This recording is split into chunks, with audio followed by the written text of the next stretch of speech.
नमस्कार दोस्तों। आज मैं आपको निर्जला एकादशी की एक ऐसी प्रेरणादायक कथा सुनाने जा रही हूँ जो हमें भक्ति, विश्वास और भगवान विष्णु की कृपा का महत्व समझाती है। कथा को अंत तक अवश्य सुनिएगा। बहुत समय पहले एक छोटे से गांव में धर्मदास नाम का एक व्यक्ति रहता था। वह भगवान विष्णु का भक्त तो था, लेकिन पूजा पाठ में नियमित नहीं था। गांव के लोग हर वर्ष श्रद्धा से निर्जला एकादशी का व्रत रखते थे।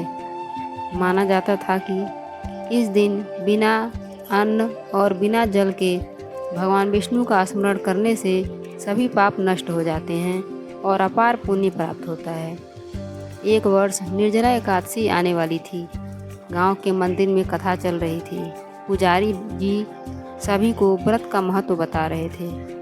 धर्मदास भी वहां बैठा था। उसने सोचा, सिर्फ एक दिन भूखा प्यासा रहने से क्या होगा, यह तो लोगों की मान्यता है। अगली सुबह गांव के सभी लोग व्रत रखकर भगवान विष्णु की पूजा करने लगे, लेकिन धर्मदास ने व्रत नहीं रखा। वह अपने काम में लगा रहा और लोगों का मजाक उड़ाता रहा। उस रात धर्मदास को एक अजीब सपना आया। उसने देखा कि वह एक अंधेरे रास्ते पर अकेला चल रहा था। चारों ओर सन्नाटा था। अचानक उसके सामने दो दिव्य पुरुष प्रकट हुए।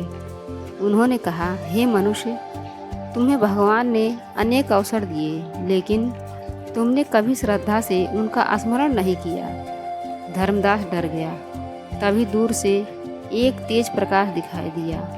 उस प्रकाश में भगवान विष्णु का दिव्य स्वरूप प्रकट हुआ। उनके मुख पर करुणा थी। भगवान बोले, मैं अपने भक्तों से केवल प्रेम और श्रद्धा चाहता हूँ। निर्जला एकादशी का व्रत केवल भूखा प्यासा रहना नहीं, बल्कि मन को शुद्ध करने का अवसर है। इतना कहकर वह प्रकाश धीरे धीरे लुप्त हो गया। धर्मदास की आँख खुल गई।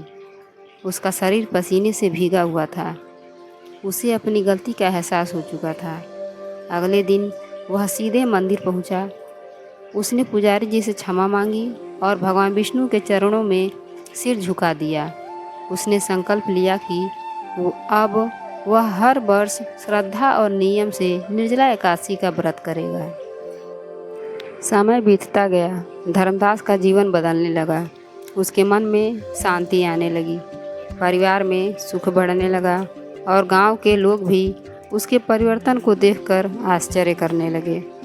तब से धर्मदास सभी को यही संदेश देने लगा कि व्रत का असली महत्व केवल नियम निभाना नहीं, बल्कि भगवान के प्रति सच्ची श्रद्धा और विश्वास रखना है।